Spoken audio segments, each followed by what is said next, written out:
encore de l'acclamer très fort. Gloire à Dieu. Il est digne d'être loué. Alléluia. Parce que la Bible déclare qu'il siège au milieu de l'adoration et de la louange. Si tu ne l'invites pas par ton adoration, et bien sûr une adoration pure, il ne viendra pas. Alléluia. Parce que chanter aussi, c'est prier de foi. Alléluia. Alors, acclame encore et innove encore ce Dieu qui t'a donné ce matin. Alléluia. Merci Jésus. Seigneur, pour cette atmosphère que tu donnes dans ta maison ce matin. Je t'implore et je te prie, Dieu de gloire, de prendre place au milieu de nous et de disposer le cœur à t'écouter. Seigneur, nous refusons, Seigneur de gloire, d'être discrets. Nous refusons d'être même, Seigneur de gloire, perturbés par un quelconque esprit, Seigneur, oh Dieu. Je te prie, Dieu de gloire, Seigneur, de donner, Seigneur, oh Dieu, à quiconque te demande ce matin, à cette personne qui s'attend, Seigneur, à quelque chose de nouveau dans sa vie. Seigneur, dispose son cœur, dispose, Seigneur, de gloire, ses oreilles à ton entendement. Seigneur, je libère, Seigneur, une parole de prophétie et de grâce, Seigneur, dans la vie de cette personne. Seigneur, qui est venu s'attendre à toi et qui croit et qui sortira d'ici ayant reçu, Seigneur, ce qu'il t'a demandé. Je te loue, Père, pour ces instants, Seigneur, que tu nous donnes de partager encore ta parole. Mais nous voulons, Dieu de gloire, t'honorer. Nous voulons, Seigneur, comme des hommes et des femmes, Seigneur, Dieu de gloire, qui t'honorent et qui t'adorent en esprit et en vérité, te donner encore nos acclamations ce matin. Et dire que tu es digne d'être loué. Et dire que tu es digne d'être adoré. À toi l'honneur et la gloire au nom de Jésus. Merci, Père. Alléluia.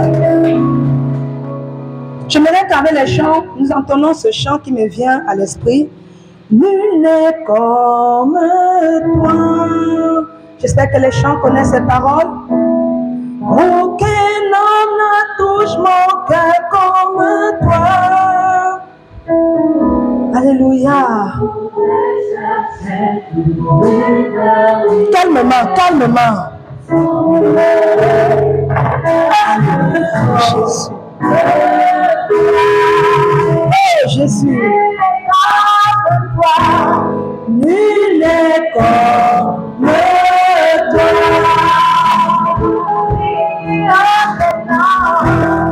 Aucun homme ne touche mon cœur comme toi. Je pourrais chercher l'éternité sans trouver un Dieu comme toi. Lui n'est comme toi.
propre mot.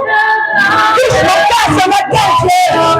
Touche-moi, touche-moi. J'ai besoin de t'en sortir. J'ai besoin de t'en toucher ce matin. Sans toi, Seigneur, je passerai. Sans moment, Seigneur, touche mon cœur. Tu as fait le déplacement.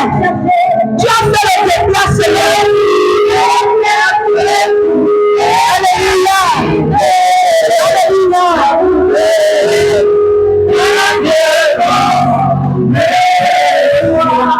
Alors tu crois que tu es venu pour ton Dieu ce matin, je vais te demander de prier véritablement.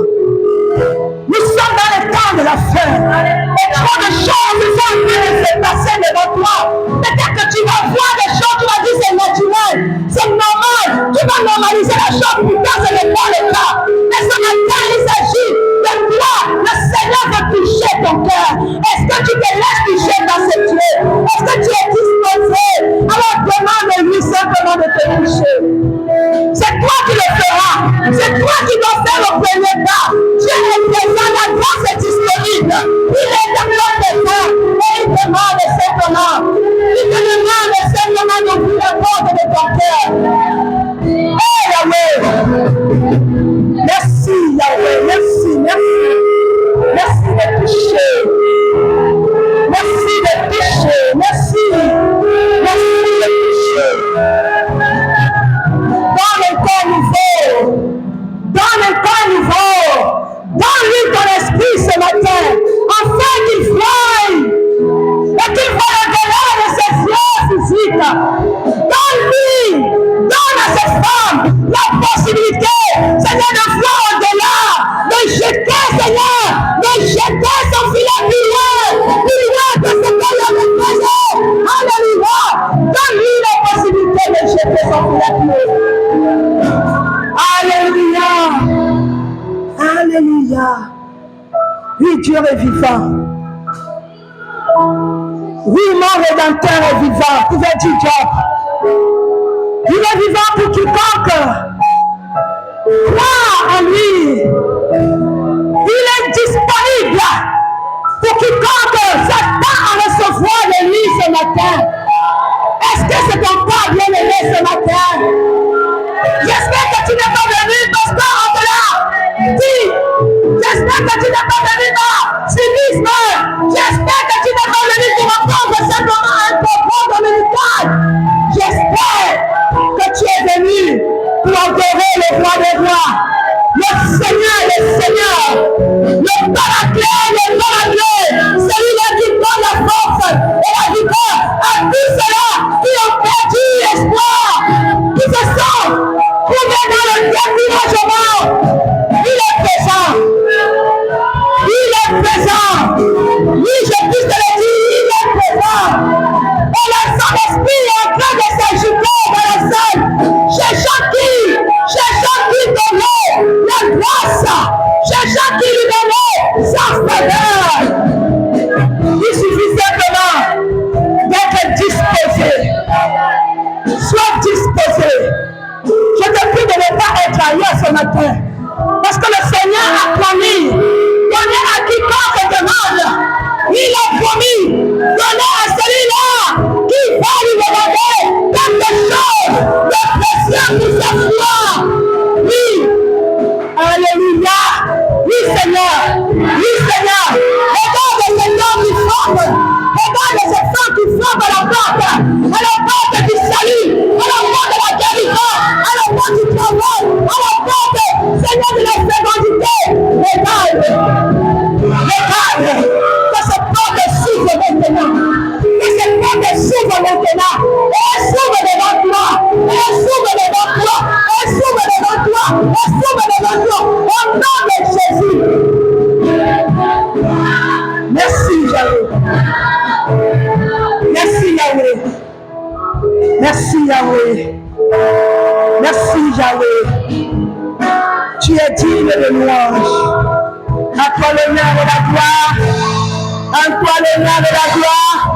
Et nous disons tous Amen. Alléluia. Alléluia. Est-ce qu'il y a un peuple qui peut supplier, qui peut se lever et donner une acclamation à ce Dieu fort? Qui peut se lever et donner une acclamation forte? Alléluia. Merci Jésus. Merci Jésus. Prenons place. Prenons place. Merci, merci les chants. Merci de nous donner cette possibilité d'adorer, de louer le Seigneur en toute liberté ce matin. Alors nous allons partager un message ensemble ce matin intitulé « Cherchez Dieu de tout votre cœur ». Peut-être que non, on n'a pas compris. Je vais répéter. Cherchez Dieu de tout votre cœur pendant qu'il est temps. Alléluia. Cherchez Dieu pendant qu'il est temps, de tout votre cœur. Alors, ce texte, je puis vous l'assurer, j'étais couché et j'étais presque endormi. Vous voyez quand quelqu'un s'assoupit, il faisait nuit. J'étais un peu inquiète, vu que je peux le dire, depuis ces derniers temps, je ne suis pas à l'aise. Quand le pasteur m'a mandaté de prêcher ce dimanche, je dis, qu'est-ce que je peux donner à son église à l'heure où nous sommes? Et le Seigneur, passant par 2 songes pour me présenter ce message que je vais vous donner tout à l'heure. Le premier message, il s'agissait de l'évangélisation. Il pouvait me montrer un certain nombre de personnes à l'église vers qui il m'envoya leur demander de m'accompagner pour la sortie d'évangélisation. Et ces femmes en majorité, c'était des femmes, ont trouvé que ce n'était pas nécessaire. Chacun trouvait des raisons, chacun trouvait je peux dire des raisons pour ne pas vaquer à cette sortie d'évangélisation. Et il y avait peut-être que parmi ces femmes, environ 2 qui ont accepté me suivre. Et on dit oui, pasteur, nous allons sortir évangéliser. Je dis gloire à Dieu.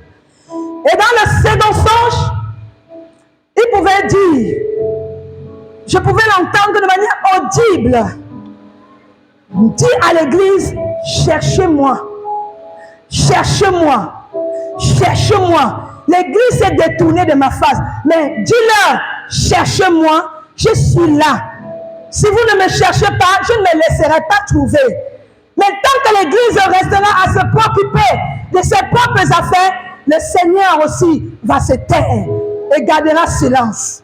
Et le message qu'il pouvait me donner de façon audible, c'était ça. Cherchez-moi. Cherchez-moi, tel que je vous le dis ce matin. Cherchez-moi. Alléluia. Et c'est maintenant, en mon réveil, que je suis allé dans les Écritures pour mieux comprendre cette parole. Et il m'a envoyé premièrement dans Matthieu 7,7, où il pouvait dire, demandez et l'on vous donnera. Alléluia. Cherchez. Alléluia. Et vous trouverez. Frappez et l'on vous ouvrira. Et je suis encore allé en profondeur dans le livre de Jérémie. Et c'est dans ce texte-là que nous allons lire ce matin, selon Jérémie 29, 10 à 14. Et c'est là où je vais trouver le véritable mot. Amen. Donc nous allons ouvrir rapidement le livre de Jérémie 29, de son verset 10 à 14.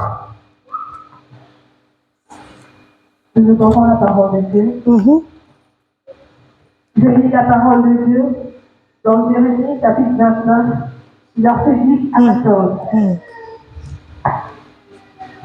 Mais voici ce que dit l'Éternel. Dès que 70 ans seront écoulés pour Babylone, je me souviendrai de vous et j'accomplirai à votre égard ma bonne parole en vous ramenant dans ce lieu. Au verset 11, car je connais les projets que j'ai formés sur vous, dit l'Éternel, projets de paix et non de malheur, afin de vous donner un avenir et de l'espérance. Vous me reconnaîtrez entrerez et vous partirez. Vous me prierez et je vous exaucerai. Vous me chercherez et vous me trouverez. Si vous me cherchez de tout votre cœur. Au verset 14, je me laisserai trouver par vous, dit l'Éternel, et je ramènerai vos captifs. Je vous rassemblerai de toutes les nations et de tous les lieux où je vous ai chassés, dit l'Éternel. Et je vous ramènerai dans le lieu où je vous ai fait aller en captivité. Amen. Amen. Merci, prenons place. Voici le texte sur lequel nous allons partager ce matin. Comme vous avez écouté la lecture de la servante, ici, il s'agit ici de Jérémie le prophète, qui parlait, je pourrais dire même, qui parlait en faveur de Dieu, à son peuple. Qui parlait de la part de Dieu à son peuple. Amen. Et cela a été donné sous une lettre qu'il reçut pour le transmettre à Jérusalem. Et qui est Jérusalem? C'était le peuple de Dieu, le peuple juif qui se retrouvait en captivité dans le pays, je dirais même dans la ville de Babylone. Amen. Et Babylone est reconnue ici comme étant une ville de péché, une ville remplie de la débauche, une ville de la prostitution et tout ce que vous pouvez citer de néfaste. C'est ainsi que l'on décriva Babylone. Vous connaissez un peu l'histoire de la tour de Babel.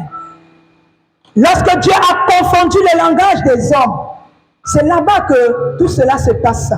Parce qu'ils ont voulu défier Dieu. Et malheureusement, dans l'histoire que Jérémie veut nous faire comprendre ici, dans cette lettre, il s'agit ici d'un peuple de Dieu qui avait connu le Seigneur, qui a vécu les exploits de Dieu, qui ont vu combien Dieu, la main de Dieu était sur eux, la main de Dieu les a préservés de toute forme de danger. Mais il est arrivé un moment où il s'en est détourné à cause de la fausse prophétie qu'ils écoutaient, des autres prophètes qui venaient leur parler. Alléluia. Alors que Dieu ne leur avait rien donné comme message. Quand nous allons au premier verset de ce chapitre, il dit, voici le contenu de la lettre que Jérémie le prophète envoya de Jérusalem au reste des anciens en captivité. Il parle bien des anciens. Et vous connaissez les anciens, leur rôle dans le temple. Mais on dit qu'ils étaient en captivité. Aussi, il devait envoyer ces lettres aux sacrificateurs. Vous connaissez les sacrificateurs. Vous connaissez le rôle des sacrificateurs. Et aussi étaient en captivité. Et aussi aux prophètes. Vous connaissez les prophètes de Dieu. Eux aussi étaient en captivité. Et à tout le peuple que Nebuchadnezzar avait amené captif de Jérusalem à Babylone. Ça, c'était d'abord pour qu'on peut bien se comprendre. Pourquoi Jérémie parla ainsi à ce peuple.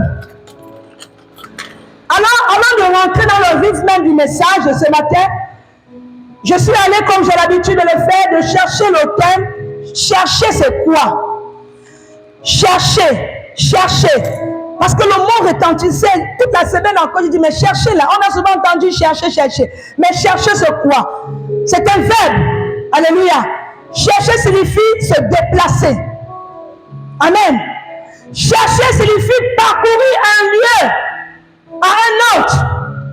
C'est faire des efforts pour trouver ou retrouver quelque chose ou quelqu'un dans un endroit inconnu ou oublié. Tu peux chercher quelque chose que tu places. Je mets mon téléphone dans une inadvertance quelque part et je l'oublie. Et je me mets à le chercher. Ça, c'est l'objet. On peut se mettre à chercher un enfant perdu. Tu ne sais pas où est allé l'enfant et tu te mets à le chercher. Mais ici, dans ce cas d'espèce, il s'agit ici de chercher Dieu. C'est pourquoi je l'ai mis en impératif. Cherchez. Vous devez chercher Dieu de tout votre cœur. Et il s'adresse ici à l'église. Il ne s'agit pas d'une seule personne. Ensemble, pasteur, évangéliste, diacre, fidèle, enfant, école le dimanche, nous devons chercher Dieu.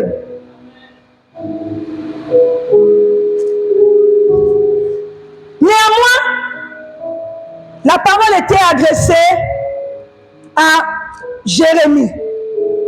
Et vous connaissez l'histoire de Jérémie. Jérémie était ce jeune garçon.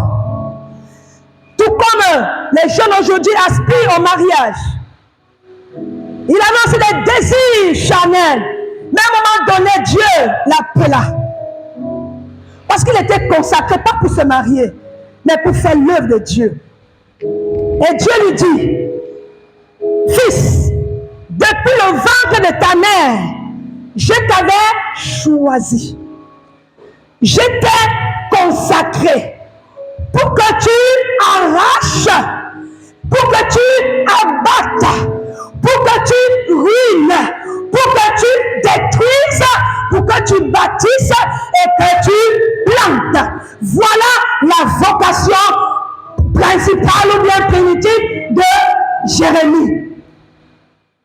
C'était son rôle, c'était son appel. Jérémie n'était pas appelé à se marier parce que Dieu avait vu en cet homme que s'il se mariait, certainement il n'allait pas répondre favorablement à tout ce que le Seigneur attendait de lui. Dans cette ville, beaucoup se sont détournés. Quand je parle de ville, c'est de Jérusalem. Ce peuple juif, ces Israélites qui adoraient Dieu au départ, qui le respectaient, l'obéissaient, mais à un moment donné, se sont vus déroutés, détournés, se sont tournés vers d'autres dieux. Est-ce que je parle à quelqu'un ce matin? Ils se sont vus détournés. Pour quelle raison? À cause des messages erronés qu'ils écoutaient. À cause de ces messages, de ces fausses prophéties qu'ils écoutaient. Mais il arrivait un temps où Dieu a dit, viendra le moment où vous allez vivre cette torture, cette souffrance. Dieu avait déjà inscrit cela. C'est pourquoi depuis au verset 9, il va dire, au verset 10, je pourrais dire, mais la conjonction, alléluia, qui vient en appuyant par le mais, c'est parce que déjà plus haut, il avait dit à son peuple que par rapport à ce que vous avez entendu de moi, revenez. Et pour revenir, c'était par la repentance. On ne revient pas à Dieu les mains, les pieds, simplement. La repentance, c'est un acte de prise de conscience par l'homme, par un individu. Tu reconnais t'avoir été éloigné de Dieu, il faudrait que tu reviennes. Ce n'est pas à un homme de te le dire. Tu connais la relation que tu avais avec Dieu au départ. Peut-être qu'il s'est rompu à cause des préoccupations personnelles, des soucis de ce monde. T'ont envahi, ont pris ta tête, ont pris tes émotions, l'amour que tu avais au départ pour ton Dieu n'est plus le véritable amour aujourd'hui. Et Dieu pouvait dire dans cette lettre, mais voici ce que dit l'Éternel. Dès que les 70 ans seront écoulés pour Babylone, il avait déjà prescrit cela. Après les 70 jours, je me souviendrai de vous. Je ne sais pas si quelqu'un essaie de comprendre dans quel contexte nous sommes aujourd'hui, de nos jours. Pas seulement au Gabon, mais en Afrique en général. Nous sommes dans une ère où l'Afrique est en train de s'explorer, sortir de l'esclavage, de je ne sais pas quoi, de la dépendance humaine. Alléluia. Et ce message avait été aussi inscrit à Jérémie, où Dieu veut dire, je me souviendrai de vous et j'accomplirai quoi? À votre égard, ma bonne parole. Ma bonne parole en vous ramenant dans ce lieu. Voilà. En vous ramener dans ce lieu. Parce que ça veut dire qu'à un moment donné, le peuple le lieu où le Seigneur avait bâti, où ce peuple de se tenait jour et nuit pour offrir des offrandes agréables à Dieu. Où ils se rassemblaient pour servir le Dieu. Où ils se rassemblaient pour vaquer aux activités de Dieu. N'était plus le cas. Mais Dieu a dit, après ces 70 ans, voici ce qui va se passer. Parce qu'il fallait que l'homme prenne conscience. Et pour que l'homme prenne conscience, il fallait un messager. Un messager pas comme les autres. Parce que la Bible nous dit, dans son premier verset de ce chapitre, qu'il y avait des prophètes. Jérémie n'était pas le seul prophète à cette époque. Mais beaucoup se sont retrouvés en exil. Beaucoup se sont laissés soumettre par le compromis. Beaucoup ont eu peur de sortir, faire la volonté de Dieu. Mais le Seigneur, Dieu l'Éternel des armées, dit, je me souviendrai de vous dès lors où tout cela sera derrière vous. Amen. Alléluia. Est-ce que je parle à un cœur ce matin? J'aimerais que quelqu'un retienne ceci.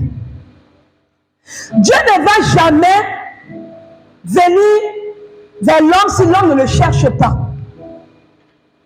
Est-ce que quelqu'un m'écoute? Ils sont nombreux là dehors. On est en contact avec des gens qui ont signé leur arrêt même de vie, de mort, en rentrant dans des sectes pernicieuses. Ils ont accepté cela vie. Est-ce que Dieu va leur forcer de venir à lui si lui-eux-mêmes, ils ne savent pas qu'ils ont besoin de Dieu? Non. C'est la même chose avec le chrétien. Nous, on a signé d'appartenir à ce Dieu. Mais arrivé à un moment donné, lorsqu'on sent que la chaîne, que le lien qui nous est à lui s'est rompu, il est impératif de venir et de retourner vers ce Dieu. Amen. Dieu ne se laisserait jamais trouver si personne ne le cherche. Ça, c'est une évidence. Alléluia. Retenez-le ce matin. Dieu ne se laissera jamais trouver par celui-là qui ne le cherche pas. Amen. C'est pourquoi une promesse a été donnée au peuple juif. Au verset 11, qu'est-ce qu'il dit? Car je connais les projets que j'ai formés sur vous. Au verset 11. Car je connais les projets que j'ai formés sur vous, dit l'Éternel, projets de paix et non de malheur, afin de vous donner un avenir et de l'espérance. Amen. Amen. Voici la promesse de Dieu. Dieu qui a créé l'homme. Il n'a pas créé l'homme pour que l'homme souffre. Dieu ne nous a pas créés, nous, en tant que ses enfants, pour que nous puissions être esclaves dans notre propre ville, dans notre propre continent. Non. Pourquoi c'est les autres qui doivent venir amasser les biens chez nous? Ça veut dire qu'il y a quelque part du sommeil. Quelque part, quelqu'un s'est endormi. Mais si c'est par toi que le Seigneur va révéler certaines choses que tu dois aller récupérer alors qu'il a soit si, au nom de Jésus. Parce que Dieu connaît les projets. Dieu connaît nos projets. Il connaît ces projets qu'il a formés sur chacun de nous. Alléluia. Et ces projets ne sont pas les projets de tristesse, mais plutôt les projets de paix. Les projets de joie. Les projets d'allégresse, de fête. C'était ça le choix de Dieu sur l'homme. Mais non le malheur. Mais pourquoi l'homme a tendance à se tourner vers ce qui est mal? Parce que le cœur de l'homme est comme ça, ingrat. De nature, le cœur de l'homme est comme ça depuis la Genèse. L'homme est de nature ingrat. Connaissez-vous ce qui s'est passé avec Adam et Ève? Dieu leur a dit de ne pas faire ceci, mais ils l'ont quand même fait. Mais ils ont subi après la sentence. L'homme préfère d'abord se faire du mal avant de comprendre. Et c'est ce qui s'est passé dans ce texte. Pourquoi devons-nous d'abord attendre se faire du mal avant de revenir à Dieu? Quand le Seigneur donne une telle parole, c'est parce qu'il veut préserver quelqu'un qui l'entend ce matin.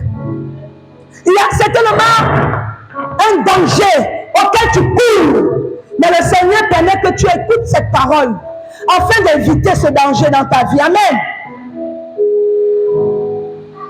Il a formé des projets non seulement de paix, mais aussi pour nous donner un avenir et de l'espérance.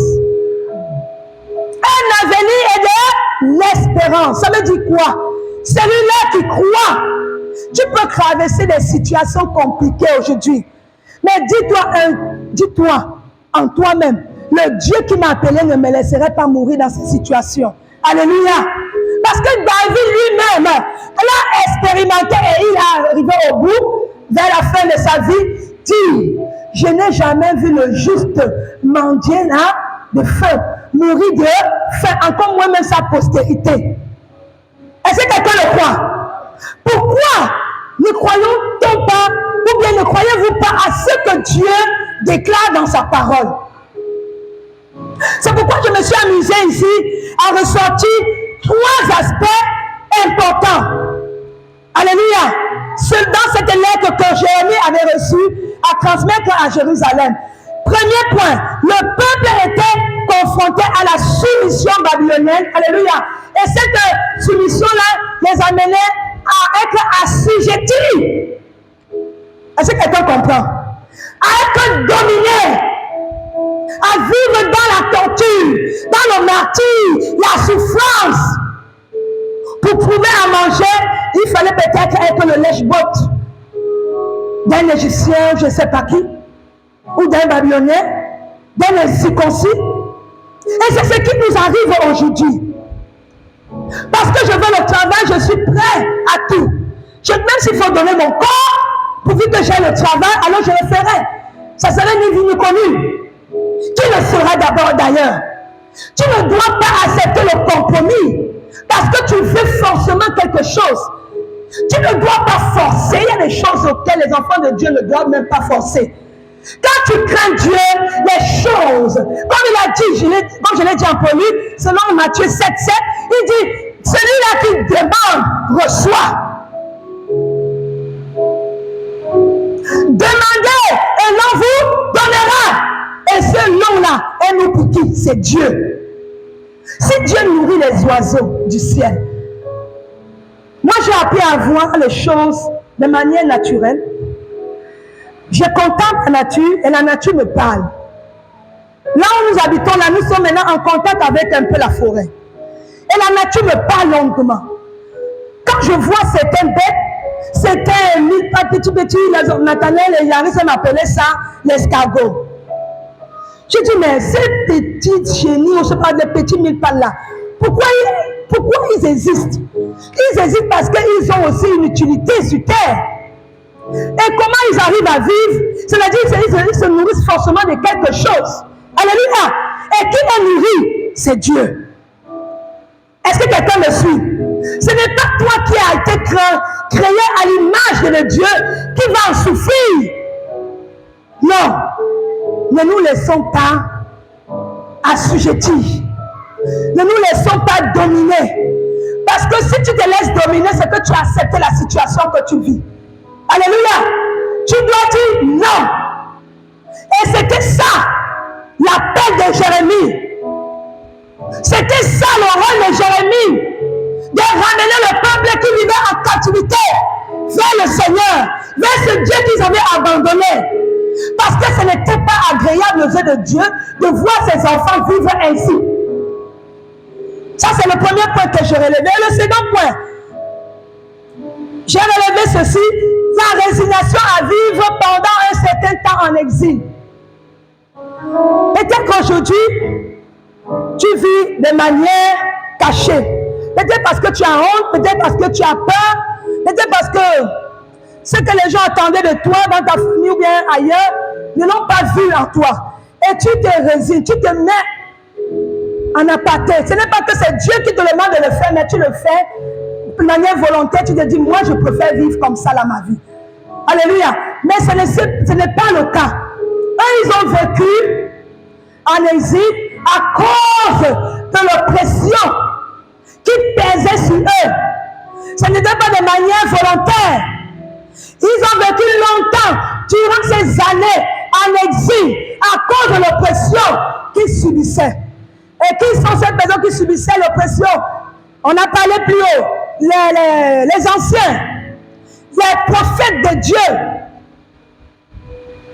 Ces personnes-là, au lieu qu'ils soient, au lieu qu'ils bénéficient de la grâce de Dieu, mais ils vivaient plutôt en exil de peur de venir accomplir la volonté de Dieu dans la vie. Ils avaient peur de parler de la part de Dieu. C'était le cas. Et quand un homme de Dieu ne peut pas faire la volonté de Dieu, ça veut dire forcément que le diable va prendre recours. Et c'est ce qui s'est passé. Ils ont laissé plutôt les faux prophètes venir donner des fausses paroles au peuple de Dieu. Et cette voix, et à cause de ces fausses prophéties, le peuple s'est détourné de Dieu. Si nous n'arrivons plus à jouer notre rôle en tant qu'évangéliste, en tant que pasteur, ça veut dire que nous sommes en train de donner libre cours à l'ennemi de faire contrairement la volonté de Dieu sur le terrain. Comprenons-le ce matin. Tu as reçu pour vocation de te lever. Comme il a dit à Jérémie, tu es né pour abattre.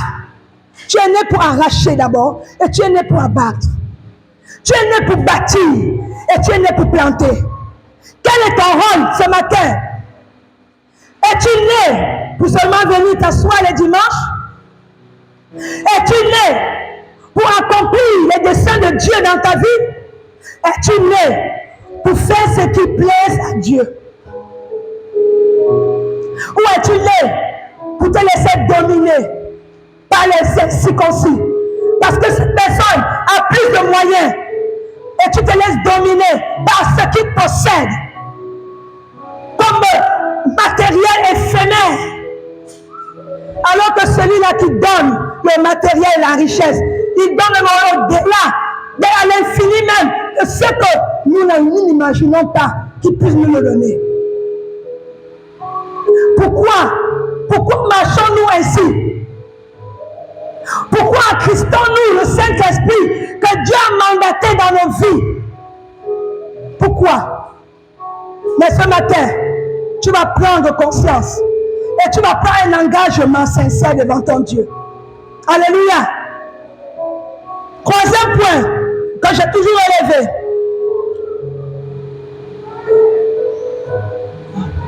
Puis Dieu fit la promesse de délivrer et de rétablir les biens de son peuple. Ce que nous venons de lire au verset 10. Au verset 10 à vous cueillerez et vous partirez. Vous me prierez et je vous exaucerai. Alléluia, continue. Vous me chercherez et vous me trouverez. Vous me cherchez de tout votre cœur. Arrête-toi là, merci. Après la promesse a été donnée de rétablir, de délivrer ce peuple qui vivait dans l'aveuglement et dans les fausses prophéties. Dieu maintenant va dire à son serviteur, dis-leur, voici ce qu'ils doivent faire. Parce que l'homme est comme ça. Il y a des choses que l'homme peut lui-même développer avec l'intelligence que Dieu lui a donnée. Mais il y a des hommes à qui il faut dire, prends la clé, va ouvrir cette porte, ta propre porte. On doit te dire, prends la clé, ouvre ta propre porte. Mais comme Dieu connaît les limites de l'intelligence humaine, il va dire, avec précision, verset 12, vous m'invoquerez. Vous m'invoquerez. Vous m'invoquerez. Il le dit au présent ou à quel temps? Au futur. Continue. Vous m'invoquerez et vous partirez. Vous m'invoquerez et vous partirez. Ça veut dire qu'il détient à un lieu. Donc il faut qu'il fasse le pas. Est-ce que quelqu'un me suit? Première chose, il faut d'abord faire quoi? Invoquer Dieu. Si quelqu'un estime qu'il n'a plus besoin d'invoquer Dieu, c'est qu'il n'a pas besoin de Dieu. C'est clair. Il n'a plus besoin de ce Dieu dans sa vie. Il se sent déjà suffisant. Mais Dieu dit, tu dois m'invoquer. Et après m'invoquer, tu dois quitter de ce lieu A où tu te trouves en ce moment pour être dans le lieu B. Est-ce que quelqu'un m'écoute? Où te trouves-tu en ce moment? Pendant que je parle, le Seigneur est en train de me dire, insiste. Est-ce que tu te trouves à l'endroit que Dieu a choisi pour toi?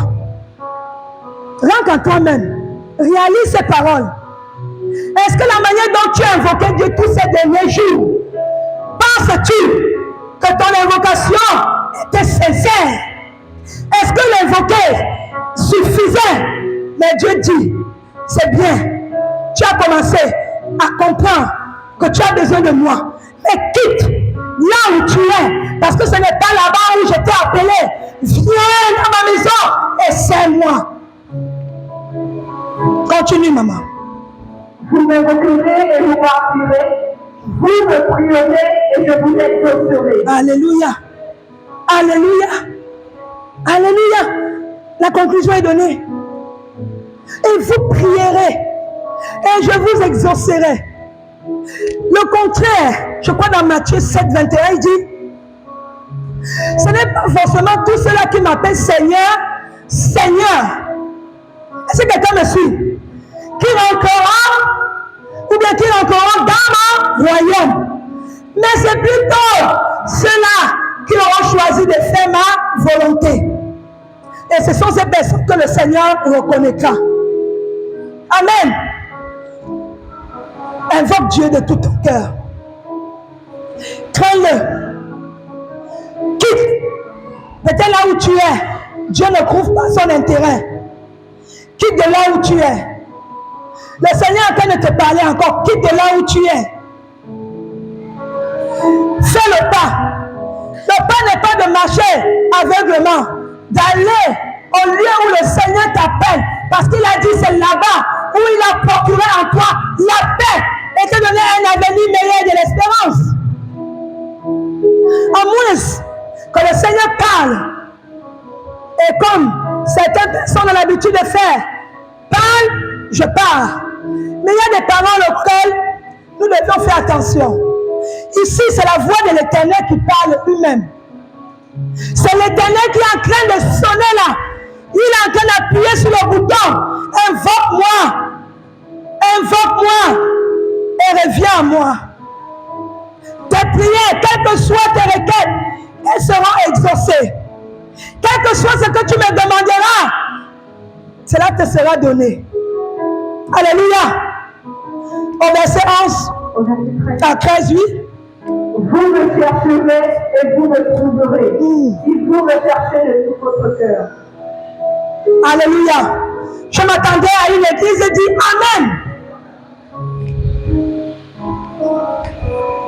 Je vais t'aider à dire Amen à ta place.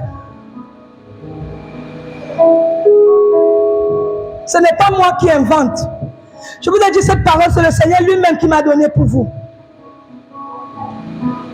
Je ne l'ai pas inventé.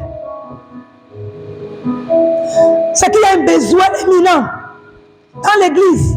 Et le Seigneur insiste sur un point important.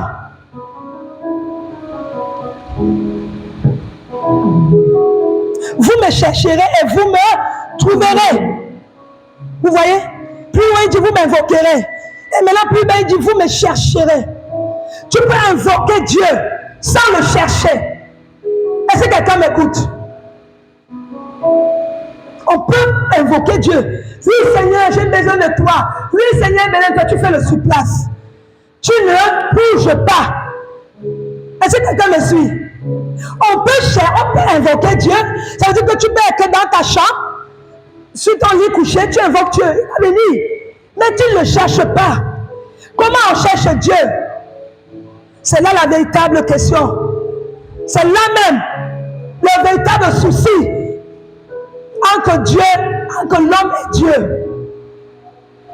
Tu dois chercher et en plus il dit quoi?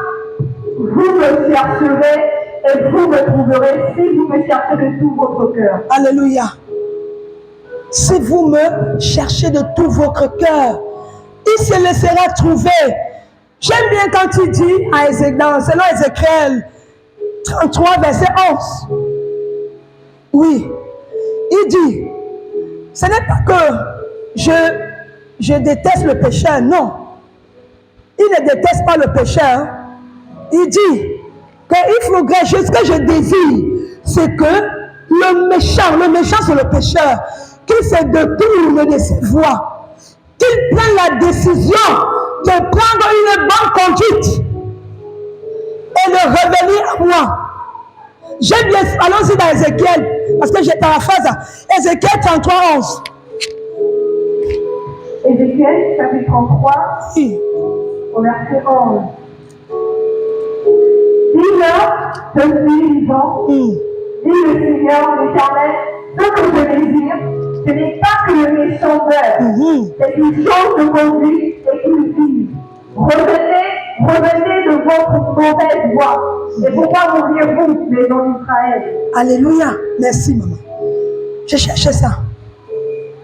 Ce n'est pas que Dieu veut que tu meurs dans cette situation dans laquelle tu es. Mais ce qu'il désire, Adamant, c'est que tu prennes une décision personnelle. Tu changes simplement ta manière de vivre. Peut-être jusqu'ici, là, ta manière de vivre n'a pas plu à Dieu. Et si ça n'a pas plu à Dieu, il y a des retombées. Et nous pouvons voir. Dieu peut laisser entrevoir ces choses-là. Au travers de ces serviteurs que nous sommes. Et ce n'est pas bien. Le Seigneur dit ce matin à quelqu'un, renonce. Adopte la bonne conduite que tu avais quand tu as connu Christ. Il ne veut pas que tu meurs dans ces conditions. Renonce, change de vie et reviens à lui. Et il te prendra. Il te bercera comme un père berce son fils. Alléluia. Alléluia. Dieu est amour. Et cet amour est ignoble. Ça veut dire qu'il y a un amour qui ne change pas envers ses enfants qu'il a créés. Alléluia. Il est le réconciliateur. Il est le réconciliateur entre l'homme et lui. C'est pourquoi dans 2 Corinthiens, je crois dans 2 Corinthiens 5, il dit, après être né de nouveau, cette nouvelle créature dont nous aspirons, après avoir accepté Christ, nous sommes maintenant à ce niveau maintenant réconciliés avec Dieu par Christ. Est-ce que quelqu'un comprend cela? Nous avons besoin d'être réconciliés. Nous devions simplement nous réconcilier ce matin. Je ne sais pas de quelle manière le Seigneur veut que tu te réconcilies avec lui, mais toi-même tu connais. Là où tu as failli, là où tu sens que Dieu, quand tu pries, tu ne le sens plus. Tu le vis. C'est-à-dire quand tu priais auparavant, ton corps pouvait vibrer.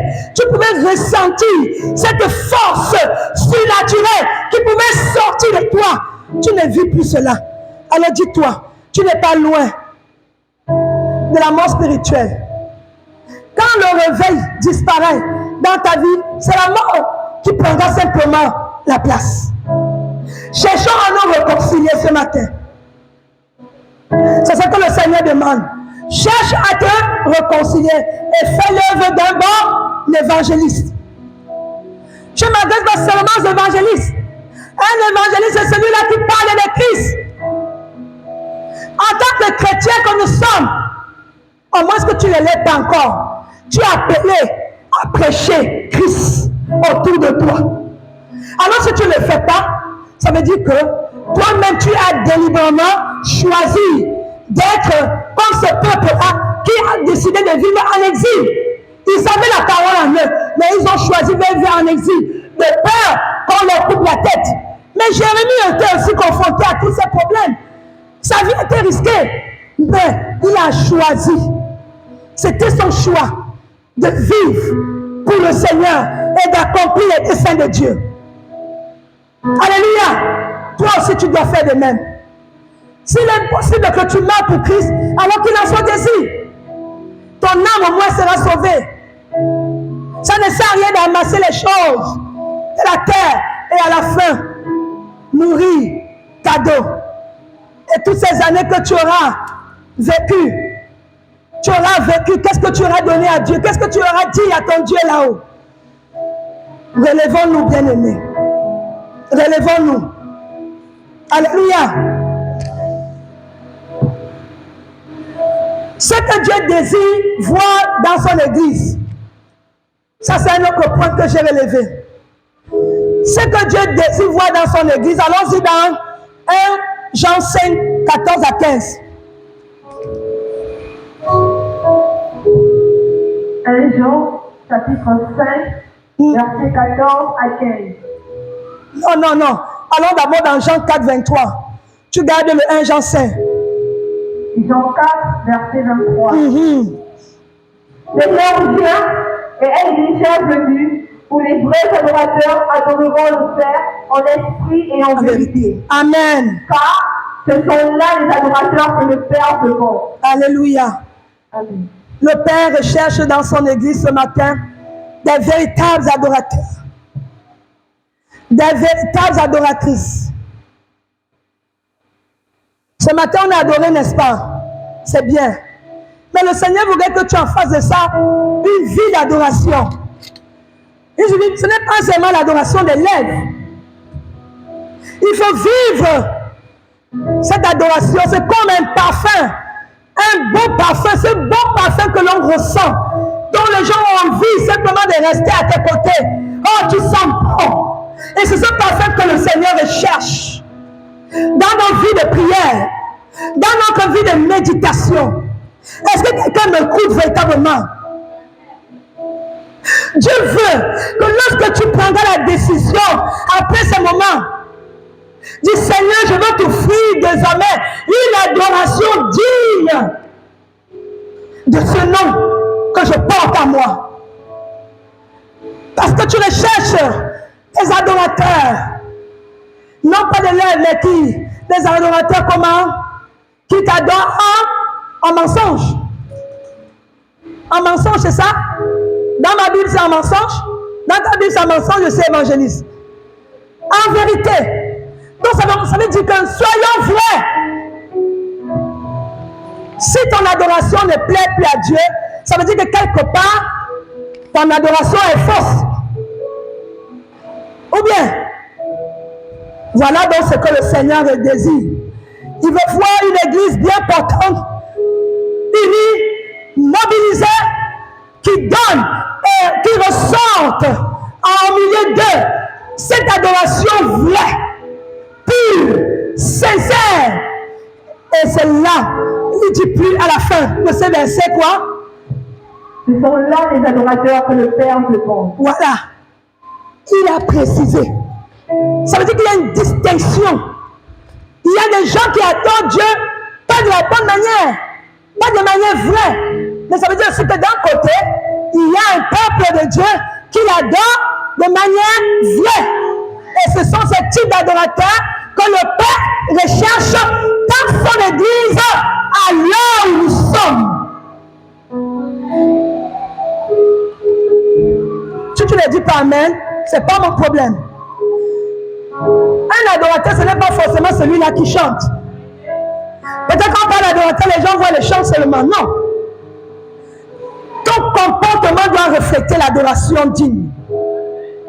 Quand tu marches, quand tu parles, on doit savoir qu'on est en face de soi un chrétien. C'est ce que ça veut dire. Et ton comportement va prêcher par lui-même aux autres. Et à travers ça, tu vas amener beaucoup dans la maison de Dieu. Et le Seigneur va te bénir. Tu as peut-être endormi ton chandelier. Ton chandelier n'est plus allumé depuis un certain temps. Mais le Seigneur dit ce matin, réveille ce chandelier par cette adoration qu'il recherche. Allons-y maintenant. Comment revenir à Dieu après s'être éloigné? On va maintenant lire 1 Jean 5, 14, 15. 1 Jean, chapitre 5, verset 14 à 15. Nous avons auprès de lui cette assurance que si nous demandons quelque chose selon sa volonté, il nous écoute. Et si nous savons qu'il nous écoute, quelque chose que nous demandions, nous savons que nous possédons la chose que nous lui avons demandé. Alléluia. Alléluia. Je vous parlais de la réconciliation. Voici encore un passage qui nous donne. Si nous avons auprès de lui cette assurance.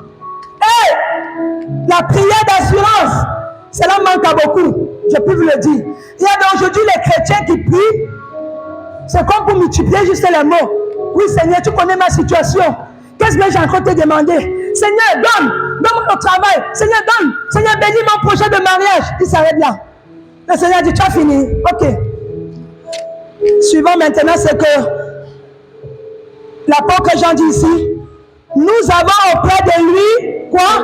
C'est assurant que si nous demandons quelque chose selon sa volonté, Sa volonté. Pourquoi veux-tu travailler? C'est pour répondre à tes besoins personnels. Chose qui est bien.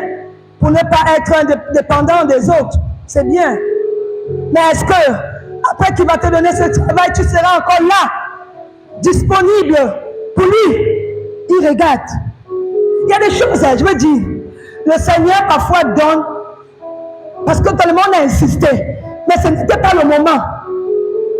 Parce qu'on a insisté, mais ce n'était pas le moment. Et c'est pourquoi vous allez remarquer certains se perdent, deviennent comme fous en exil. Ils deviennent comme fous.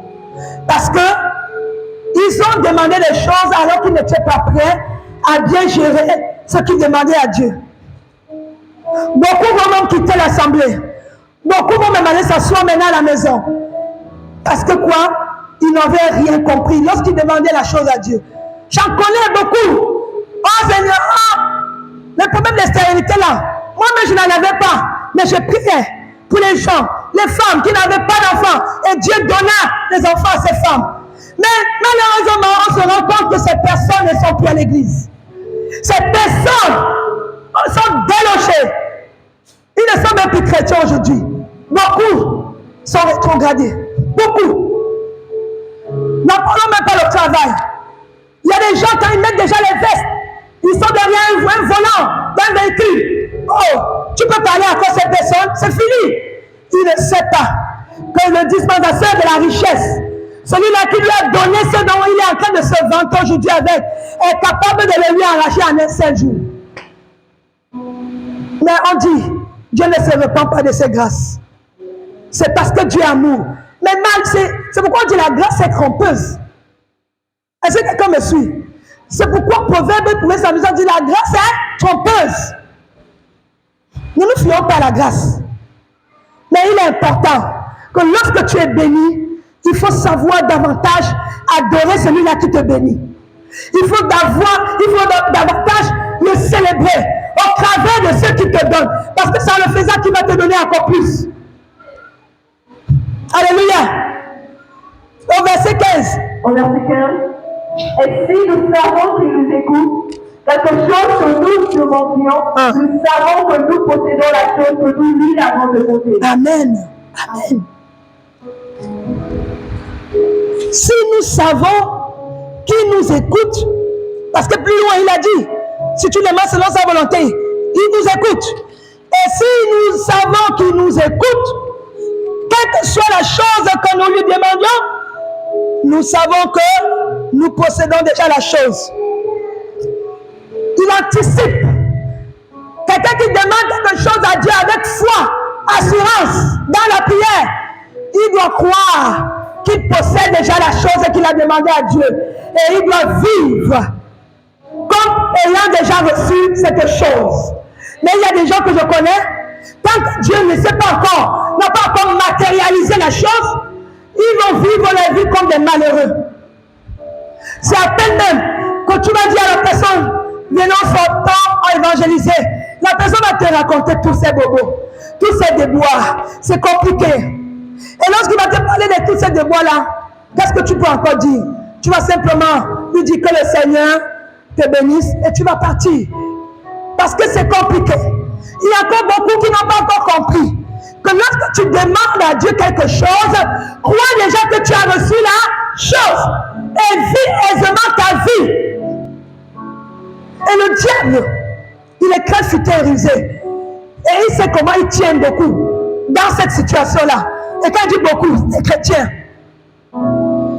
il dit, depuis que tu pries, depuis que tu vas à l'église, tu demandes telle chose, tu demandes ceci. Tu n'as pas encore obtenu la chose, mais qu'est-ce que tu vas donc faire là-bas? Peut-être c'est une église auquel Dieu ne parle pas. C'est une église où le Saint-Esprit ne se manifeste plus. Voilà les types de pensées que Satan vient donner. Et après, on fait maintenant recours au prophète. Et on tombe dans les fausses prophéties après. Et après, on se détourne de Dieu. Après, la paresse rentre, la douleur rentre. Et parfois, même, on a honte de revenir à son église mère. Mais je vais dire à quelqu'un, lorsque tu sens que tu t'es éloigné de Dieu, n'aie jamais honte de revenir à ce Dieu. Pendant qu'il est temps. C'est pourquoi dans mon texte du matin, je l'ai dit, cherchez Dieu de tout votre cœur pendant qu'il est encore temps. Parce que viendra un moment où il n'y aura plus cette possibilité de chercher Dieu. Alléluia! Il n'y aura plus ce temps. Alors que nous sommes en train de vivre les temps difficiles et qu'ils seront encore pire que ce que nous sommes en train de vivre à l'heure actuelle, beaucoup vont se déporter vers ce qui satisfait la chair. Beaucoup n'auront plus le désir d'aller à l'église. Pourquoi aller faire quoi là-bas? La bénédiction là-bas est lente. Beaucoup vont se tourner vers le compromis, la débauche, le sexe, la boisson, l'alcool, plein de choses qui ne concourent pas à la volonté de Dieu. Beaucoup. Voilà, ils ont commencé à augmenter les prix sur le marché. Tellement le panier de la ménagère à l'époque avec 10 000 francs, je pouvais faire mon marché. Pendant une semaine, on mangeait. Mais même avec 50 000 aujourd'hui, et cela faisait 3 ans aujourd'hui, avec 50 000, en dehors des congelés que papa lui-même achète en gros, mais avec 50 000, on n'est pas satisfait. Alors qu'on n'est pas nombreux dans la maison. Ça veut dire que viendra le temps où les choses deviendront encore plus vissées. Mais si ta foi n'est pas enracinée dans la parole de Dieu, tu feras partie de ceux-là qui vont trébucher facilement. Et l'objectif de Satan, écoutez-moi bien, c'est de visser pour attirer beaucoup dans son temps. C'est là, c'est un système. Vous voyez que c'est fait à dessein, c'est fait exprès pour faire tomber beaucoup de chrétiens d'abord. Parce que la cible de ces rosicruciens, de ces francs-maçons, c'est l'objectif d'attirer beaucoup dans leur filet. Et lorsqu'on t'aura attiré, tu n'auras plus de mots à dire. Tu vas maintenant te conformer comme eux. Tu auras maintenant le même langage que. Ah, mais la vie là, c'est pas facile, hein? Le langage va changer. Mais je vais t'encourager, bien-aimé. Garde le même langage que tu as connu Christ jusqu'à présent.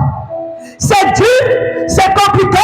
On pousse, on sait et on avance. Au nom de Jésus. Dieu qui t'a appelé, il ne te laissera pas vivre dans la faim et dans la mendicité. Je puisse te le dire. Je vais vous partager un petit témoignage. Le pasteur et moi ici, nous sommes en train de traverser des moments difficiles. Vous n'avez pas idée. Mais moi, j'ai dit une chose. Et parfois, je ris. Vous savez pourquoi je ris? Parce que c'est rien comparé à ce que moi, j'ai vécu par le passé. Et ce que peut-être je vivrai encore peut-être devant. J'ai dit une fois à Satan, ce que tu es en train de créer là, mon mari ne tombera pas dans la corruption. Il est douanier. Et tu as oublié une chose. Il est appelé à être serviteur de Dieu. Un serviteur ouin. Et un serviteur qui a prêté serment de servir fidèlement le peuple de Dieu. Et il ne tombera aucunement à tous ces compromis dont tu vas lui présenter à cause de ces situations que nous traversons. Voilà, un jour, les 2 voitures sont tombées au même moment en panne. Nous avons des enfants qui étudient en ville et nous sommes très éloignés, vous connaissez. Ce jour, c'était compliqué. J'ai dû m'appeler l'évangéliste Ahmed, c'est compliqué. Le moteur nous a lâchés en pleine route. Lui aussi, c'était son jour de repos. Je lui ai dit, c'est pas grave, ne te dérange pas.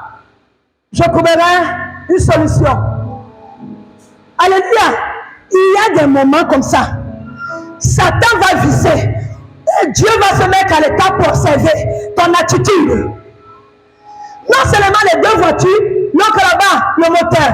est mort. Ça demande d'acheter un nouveau. Et la galope, le frein, et là-bas, hier, j'étais encore avec les organismes qui disent, oh, tes amortisseurs là sont foutus. Et moi-même, je me courbe et je regarde et je dis, hé, Seigneur, la voiture là, c'est vrai, hein, elle est très utile pour nous.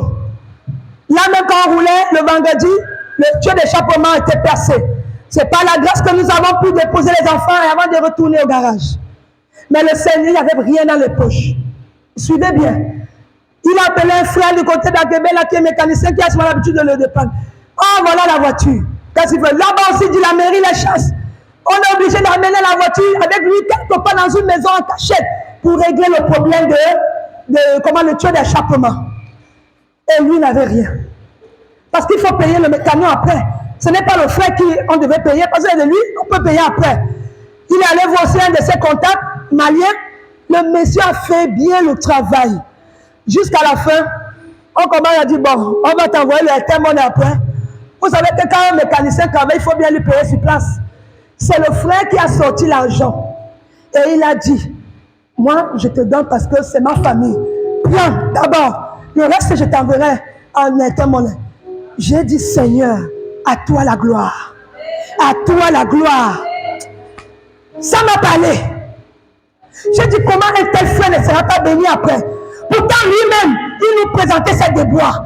Quand la mairie est venue, j'étais convalescent. À la maison là-bas, il n'y a pas de lait pour les enfants. Il n'y a pas à manger pour les enfants. Mais je ne pouvais pas imaginer qu'il pouvait sortir l'argent pour donner à ces mécanos. On ne lui a pas demandé. Mais il a compris. J'ai loué le Seigneur. Et lui, ce qui est sûr dans la journée là, il a reçu plus. Même si on va le payer après, même si on va le rembourser ce qu'il a dépensé, mais je vous assure, poser un tel acte qu'il a fait, comment Dieu ne le bénira-t-il pas? Et lui et sa famille. Ça, ce n'est qu'une partie de ce que nous avons vécu. Mais Satan, j'ai dit Satan, tu es en train de t'embrouiller pour rien. Tu es en train de t'ennuyer pour rien. Nous sommes enracinés dans la parole. Nous n'allons pas trébucher. Nous n'allons pas aller gratter la tête pour chercher le travail. Il y a des contacts jusqu'à la présidence. J'ai dit, mais attention. On ne va pas aller faire les coups bêtes. Parce que tu veux une nomination. J'ai dit non. Satan est fidèle. Et je l'adore pour cela. Parce que lorsqu'il y a des... j'appelle ça des... Comment on appelle ça des turbulences. Quand nous sommes dans les airs, dans l'avion, là, on dit, attachez vos ceintures. Nous sommes dans la période, dans la zone de turbulence. L'avion fait bou, les gens ont peur. Donc, pendant que tout ça arrive, il a dit, Seigneur, je reste affermi et soutiens ton serviteur. Nous allons arriver. Et nous ici, alors, au nom de Jésus. Et le Seigneur nous a toujours secourus. Attention. Personne ne peut savoir cela. Le Seigneur nous a secourus. Jérémie a eu sa bourse. La bourse, cela nous a aidés. Ça nous a aidés. Il allait acheter l'eau à son papa. Papa, voilà, il a donné 10 litres. Sans que je lui demande. Il a eu son argent lui-même. On est entré dans le magasin. Il dit, tu veux quoi? Non, mais je vais prendre ceci. Je pense qu'il m'a dit, fais attention. Tu as dit, tu vas acheter le livre de maths. Non, oui, tu gardes. Mais il allait d'abord se penser à acheter de l'eau. Parce qu'il a compris que papa, lui, il aime boire l'eau minérale avec Nathanaël. Il allait prendre 10 litres dans le magasin, il est venu donner. C'est comme ça le Seigneur parle. Même au travers des enfants, le Seigneur parlera toujours. Est-ce que vous comprenez, bien aimé? Ne nous relâchons pas. Satan peut bloquer là-bas à gauche, à droite, non à gauche, mais Dieu va ouvrir à droite. Il peut bloquer derrière, mais Dieu ouvrira devant. C'est le Dieu que je connais, que je sais jusqu'à aujourd'hui. Et c'est ce Dieu que je viens d'annoncer ce matin au nom de Jésus. Tiens bon. Tiens bon. Reste ferme dans ta foi. Tu as des projets. Beaucoup parmi nous ici là ont des projets. Je le sais. C'est dur. Je le sais. Mais le Dieu qui est fidèle, le Dieu qui a fait alliance avec son peuple ici à Canaan, ne nous laissera pas longtemps dans la souffrance au nom de Jésus. Que tout ce que tu attends recevoir, obtiens-le déjà au nom de Jésus. Obtiens-le au nom de Jésus. Je te le donne. Je déverse la grâce la grâce surabondance dans ta vie. Elle ne sera pas seulement remplie, mais elle va surabonder dans ta vie au nom de Jésus. Arrête de pleurer. Moi, je ne pleure plus. Moi, je ne pleure plus. Il y a longtemps, je ne pleure plus. Parce que ce Dieu-là, je le tiens maintenant comme ça. Je le tiens ferme dans mes bras. Je le tiens. Partout où il veut m'amener, je vais avec lui. C'est dur. Il peut arriver le moment, les larmes vont couler. Mais le Seigneur dit pourquoi? Tiens ferme. Ne donne pas accès à Satan parce que c'est toi qui me vois. Et ça remonte. Au nom de Jésus. Tiens bon, bien-aimé. C'est mon témoignage. Peut-être que ton témoignage est plus que ça. Mais c'est mon témoignage. Alléluia. Alléluia. Bon, j'aurais bien terminé avec le livre de Daniel. Le temps nous presse. Je vais simplement encourager chacun ici de prendre conscience. Car la volonté, de prendre conscience parce qu'il a dit dans 1 Jean 5 que la volonté, comment on appelle, la prise de conscience et une volonté doit être de manière personnelle. Ce n'est pas à l'homme de faire le pas. On a dit dans le peuple, Dieu disait à Dagiamou, il a dit au peuple de s'avancer. Donc c'était au peuple de venir d'abord à Dieu. Et Dieu ensuite devient venir au peuple. Est-ce que quelqu'un me suit? Si le peuple ne s'avance pas, Dieu restera toujours comme insensible à la prière. Ce que Dieu attend de chacun de nous, c'est que nous nous levons tous. Ayons le même langage, le même esprit, le même sentiment. Et si nous sommes animés de ce même esprit, comment n'allons-nous pas rebâtir l'église de Christ qui s'est retrouvée à un moment donné à soupir? Relevons vraiment l'image de Christ.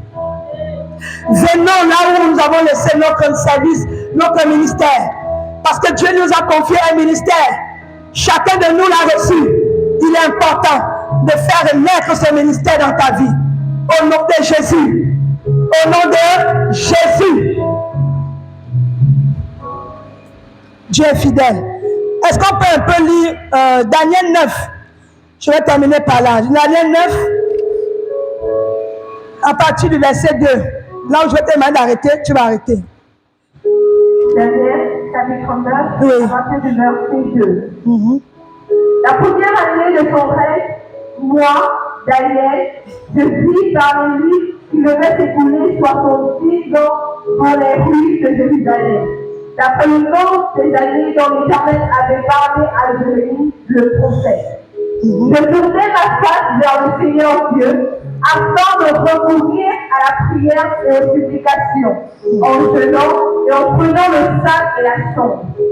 Je priais l'Éternel, mon Dieu, et je lui fis cette confession. Seigneur, Dieu grand et redoutable, moi qui garde ton alliance et qui fait miséricorde à ceux qui t'aiment et qui t'observent tes commandements. Nous avons péché, nous avons commis l'iniquité, nous avons été méchants et rebelles. Nous nous sommes détournés de tes commandements et de tes ordonnances. Nous n'avons pas écouté tes serviteurs, les prophètes, qui ont parlé en ton nom à nos rois, à nos chefs, à nos pères et à tout le peuple du pays. Amen. À toi, Seigneur, est la justice, et à nous la confusion de face.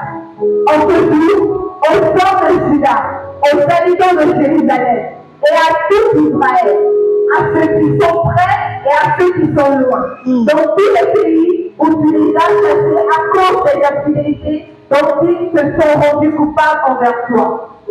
Seigneur, à nous la confusion de face, à nos rois, à nos chefs et à nos pères, parce que nous avons péché contre toi. Auprès du Seigneur, notre Dieu, la miséricorde et le pardon, car nous avons été rebelles envers lui. Nous n'avons pas écouté la voix de l'Éternel, notre Dieu, pour suivre ses lois qu'il avait mis devant nous par les serviteurs des prophètes. Au verset 11, oui, tu t'arrêtes. Vas-y, termine là. Tout Israël a transgressé ta loi et s'est détourné pour ne pas écouter ta voix. Alors se sont répandues sur nous les malédictions et les imprécations et les imprécations qui sont écrites dans la loi de Moïse, serviteur de Dieu, parce que nous avons péché contre Dieu. Amen. Amen. Merci. J'ai souhaité qu'elle fasse la lecture. Elle est longue, bien sûr, mais c'était nécessaire pour que vous compreniez. C'était ce qui s'était passé à Babylone, selon Jérémie 26 et selon Jérémie 29 que nous venons de lire. Ici, Dieu maintenant se rappela ce qu'il avait dit, que voici ce que le peuple devait faire pour revenir au Seigneur. Il fallait simplement adopter une attitude digne de repentance.